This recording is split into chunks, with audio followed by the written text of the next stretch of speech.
Samajwadi party में स्वामी प्रसाद मौर्य के बयानों को लेकर तमाम नेता ऐसे हैं जो कि उनका विरोध कर रहे हैं और कुछ नेता उनके समर्थन में भी उतर आए हैं।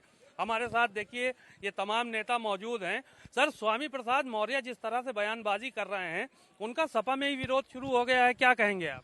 देखिए, स्वामी प्रसाद मौर्य जी जो बयान दे रहे हैं तो तर्क संगत दे रहे हैं और जो संवैधानिक व्यवस्था के तहत है वो दे रहे हैं। जब सुप्रीम कोर्ट 1995 में अपने निर्णय में कह दिया कि हिंदू कोई धर्म नहीं है, हिंदू जो है जीवन जीने की एक शैली है। देश के प्रधानमंत्री नरेंद्र मोदी जी कहिए तो मैं वीडियो भी आपको उपलब्ध करा सकता हूं जिसमें उन्होंने सुप्रीम कोर्ट के हवाले से कहा कि हिंदू कोई धर्म नहीं है, एक जीवन जीने की एक परंपरा है और आरएसएस से बड़ा कोई संगठन तो है नहीं। जब उसके सर संघचालक मोहन भागवत जी भी एक बार नहीं दर्जनों बार कह चुके हैं कि हिंदू धर्म नहीं एक परंपरा है। अगर हिंदू धर्म है तो हिंदू धर्म का जन्मकाल बता दीजिए। हिंदू धर्म का जो संस्थापक कौन है, पैगंबर कौन है, मैं उसका नाम जानना चाहता हूं। अगर यहूदी धर्म का देखेंगे तो हजरत मूसा उसके पैगंबर है। अगर इस्लाम धर्म के देखेंगे तो हजरत मोहम्मद साहब है। अगर पारसी धर्म का देखेंगे जरसूत जी है। सिख धर्म का देखेंगे तो गुरु नानक जी का नाम आ जाएगा। और आप जो है बौद्ध धर्म का देखिए गौतम बुद्ध जी हैं तो जैन धर्म के महावीर स्वामी जी हैं। अगर हिंदू धर्म में अगर कोई त्रुटि है, जैसे अभी चंपत राय जी जो राम मंदिर निर्माण ट्रस्ट के महासचिव हैं और उन्होंने बयान दिया है कि नरेंद्र मोदी जी विष्णु के 11वें अवतार हैं। अगर विष्णु के 11वें अवतार हैं और उन्हें तेली जाति का बता करके ओबीसी बता करके जो है ओबीसी का वोट लेने का काम किया जाता है, तो रामचरितमानस में जो तेली जाति को गाली देते हुए लिखा गया जे बरराधम तेली कुम्हारा स्वपच किरात कोल कलवारा, तो रामचरितमानस से इस पद को विलोपित किया जाना चाहिए या रामचरितमानस पर बैन लगाना जाना चाहिए। शूद्र जातियां अहिर हो, चाहे निषाद हो, चाहे केवट हो, कोल हो, भील हो, किरात हो, स्वपच हो और यवन हो, इनको जो है 47 ऐसे पद, दोहे, छंद और चौपाई हैं जिसमें अपमानजनक टिप्पणी की गई है और महिला जाति के विरुद्ध जो है वो 89 उसमें दोहे, पद और चौपाई हैं। तो जिस धर्म के अंतर्गत ये बहुजन वर्ग जो है एक बहुत बड़ा तबका 95% तबका है, अगर उनको लांछित और अपमानित किया जाता है तो हम समझते हैं कि इस पर टिप्पणी होनी चाहिए, इस पर स्वस्थ चर्चा आप भी कह रहे हैं कि रामचरितमानस पर प्रतिबंध लगाया जाना चाहिए, इसी को लेकर तो बवाल मचा हुआ है। तो मैं कह रहा हूँ जहाँ गलती है वहां पर होना चाहिए।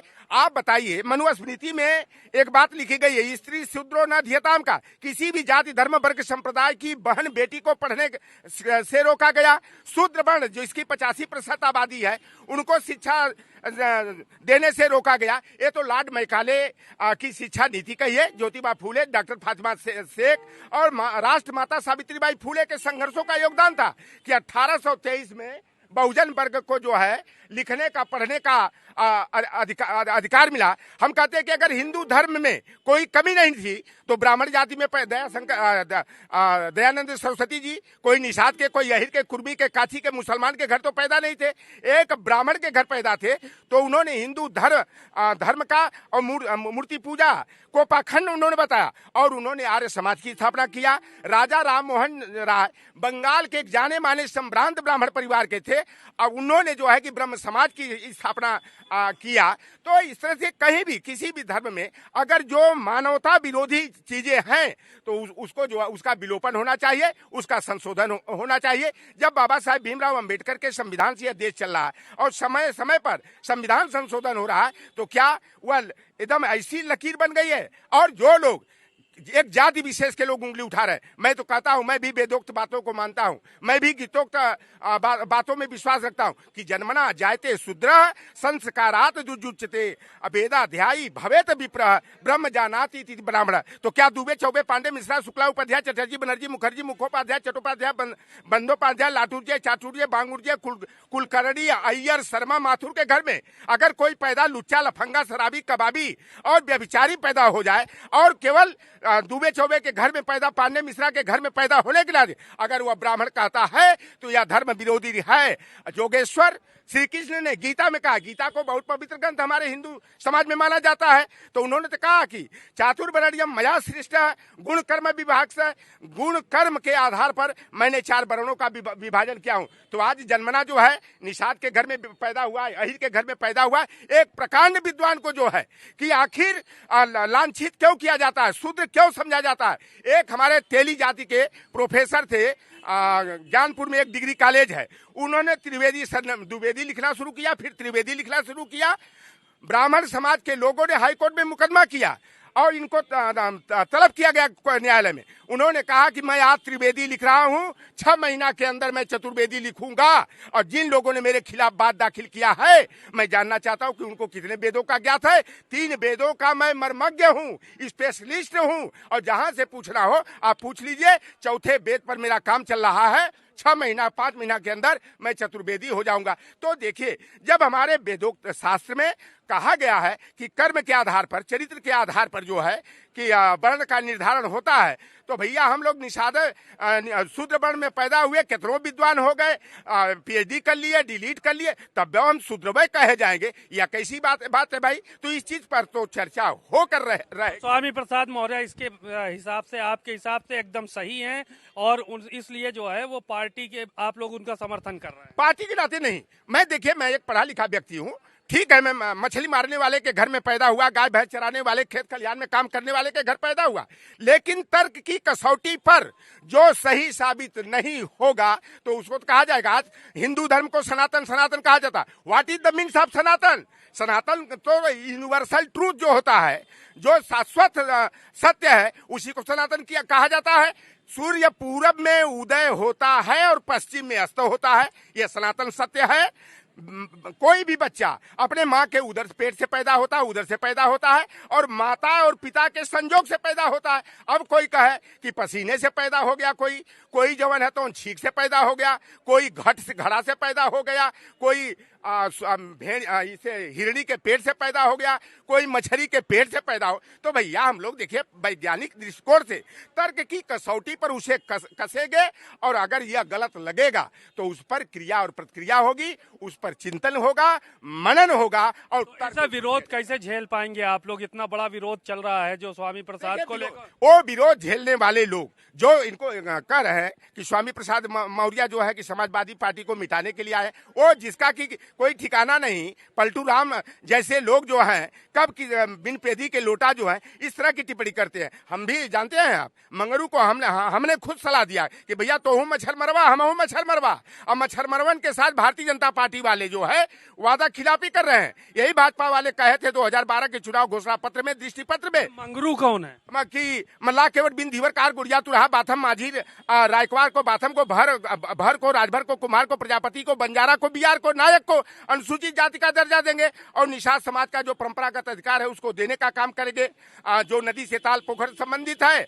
और इन बेईमानों ने निषाद राज जयंती का अवकाश अखिलेश यादव जी की सरकार ने किया था 5 अप्रैल को, उसको खत्म करने का काम किया। वीरांगना फूलन देवी की मूर्ति 25 जुलाई 2021 को 18 मूर्तियां लगवाने जा रहे थे, नहीं लगने नहीं दिया।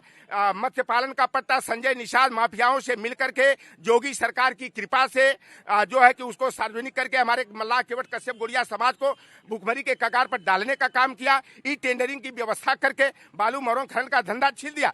वोट लेना होता है तो मल्लाह केवट बिन धीवर कार कश्यप को, लोधी को, किसान को राम का मित्र बता दिया जाता है, राम का जो है खेवनहार बता दिया जाता है। आज हमारा खेवनहार कौन बनेगा? अगर भारतीय जनता पार्टी ने वादा किया है, वादा खिलाफी कर रही है, तो लौटर राम उसका विरोध करेगा। और मैं देखिए, अगर रामचरितमानस पर जाओ, राम जो पौराणिक कथा के अनुसार पर, उसमें राम कह रहे हैं जब राज्याभिषेक हो रहा है कि तुम मम सखा भरत सम भ्राता सदा रहो पूरा आवत जाता है निषाद राज।